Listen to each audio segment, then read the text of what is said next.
Welcome to my channel. My name is Nahum, where the hair on the back of your neck will stand up and your heart will race with fear. Get ready to be transported to a world of terror and suspense, where anything can happen and nothing is as it seems. So sit back, turn off the lights, and let us take you on a journey to the dark and unknown. And don't forget to subscribe to never miss a single spine-chilling story. When the circus came to town. The tents appeared in the middle of the night, without preamble. There was some heated discussion at City Hall, because not even the mayor knew they were coming. They must have worked out something, though, because the gypsy circus stayed. Our town wasn't big enough to support even a fair, so this was big news. That was how I found myself with my older brother Tommy and his friends that evening. I was just 15 then, and though we were in a small town now, my mother hailed from Boston. There was no way she would cut me loose to run around on my own, but if she'd known how bad Tommy and his friends really were, she would have known I was much better off alone. "How much money you got?" Frankie asked, punching my shoulder. Of the three older boys, I hated him the most. He regularly hit, kicked and ridiculed me, while my own brother laughed about it. He was twice my size. I was a runt back then, but I dreamed of the day I could stand up to him. Stand up to them all.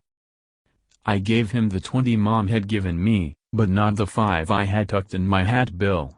If nothing else, I wanted to sneak a candy apple later. Dad was a dentist and we didn't have things like that around my house. They abandoned me when we walked inside that midway. I'd never been to a circus before. There weren't many rides, but huge tents loomed everywhere.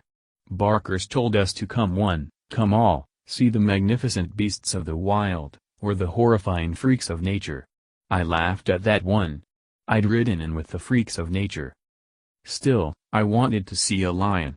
They looked so majestic on television. Reluctantly, I parted with $2 and stepped inside. The tent smelled of sawdust, sweat, and dung. But inside were the most fantastic creatures I'd ever seen. I picked a peanut off the ground and fed it to an elephant, then sat on a bench to await the show. The lions were my favorite part. I knew they were big, but I never expected anything that huge. I held my breath when the lion tamer stuck his head in one creature's mouth. Its incisors looked as long as my fingers. Its back teeth, which I knew were called carnassals from a book my dad gave me, worked like scissors to cut and tear meat. No way would I ever have had the guts to stick my head in there. After the show, I debated spending another $2 to watch the same show again, but I really wanted that apple. As I made my way to the food trailers, a girl called out to me. "Read your fortune for $1. The sight of her took my breath. For the rest of my life, I dream about her face. I wish that she could have seen her own fortune instead of mine that night. She didn't deserve what happened to her. I stared at her, transfixed. Her eyes were two different colors. I wondered if she wore contact lens to achieve the effect, in order to look more striking.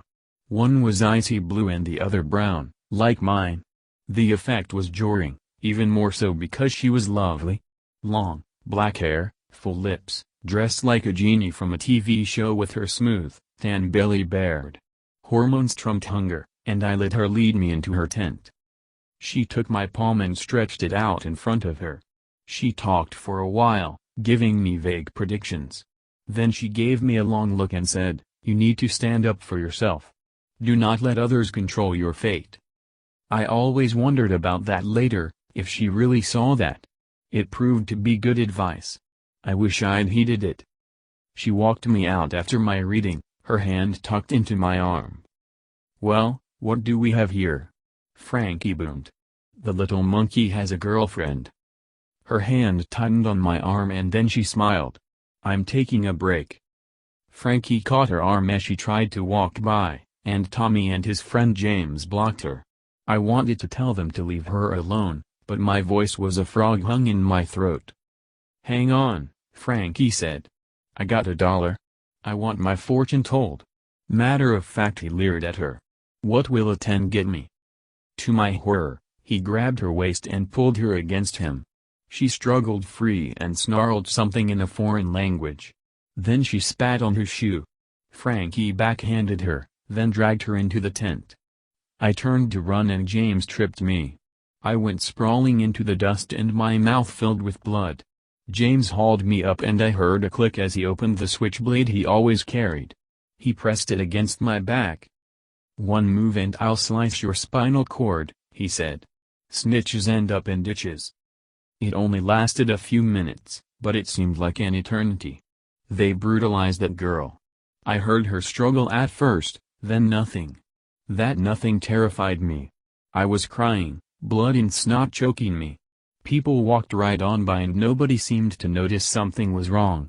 Something was horrible. The newspaper said her father found her, naked and beaten in that tent. It was 2 days before she could give the police a description. I was relieved when the police pulled up in front of our house. "Don't you say a word," Tommy hissed. "Or I swear on my life, I'll lend you." I wish I could say that I spoke up, told the police everything, but I didn't. I thought her description would be enough, and the DNA. But I misjudged small-town politics. Frankie, Tommy, and James spun some story about the girl being a prostitute and soliciting them for money. They said she grew angry when they didn't have enough and threatened to cry rape if they didn't bring her money. They said another gypsy had beat her to make the story look real. The judge closed his briefcase and let them go. We walked outside together. I have never felt so sick. Ashamed. Tommy and his friends stood beside me in their fresh suits and ties, looking like altar boys. An old gypsy woman approached. She muttered something, then made a sign in the air with her gnarled finger. Frankie stepped toward her and James caught his arm. The girl sobbed against her father, her beautiful face still swollen and discolored. She whispered something to the old woman and pointed at me. The old woman's eyes narrowed and she made another sign.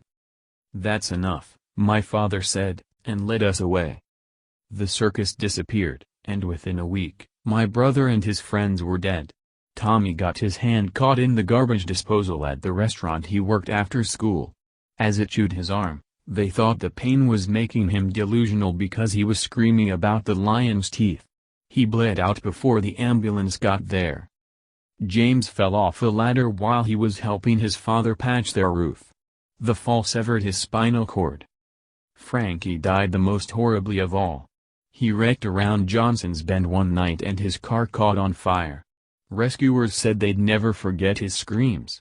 I figured he's still screaming and burning in the place he went. I dreamed about the old woman every night. She said, "Your crime is silence. You stood quietly and let evil reign. Thus, sealed your fate." One morning, my tongue felt funny. When I peered in the mirror, it looked like a piece of bark was attached to it. It felt like bark, too. Mom was still in her room, so I didn't bother her. I somehow knew it was my time. I went to the woods behind our house. My steps grew heavier as I walked, and I could barely drag my feet through the leaves. When I looked down, my legs no longer looked human. They were forming into a tree trunk. Roots curled from my toes and spiked into the ground. I raised my hands to feel my tongue and my arm froze there. Bark raced down it, falling in place like Legos connecting, covering what was human. With no surprise, I saw the girl walk out of the woods. "I know it wasn't your fault," she said. I begged my Baba for mercy. She said, "You must learn a lesson. You will be a tree until you grow and mature enough to bear fruit. When the first apple falls from your tree, you will be human again. I hope you will always stand up for yourself and others after that." It took 3 years, but I am still thankful for that lesson.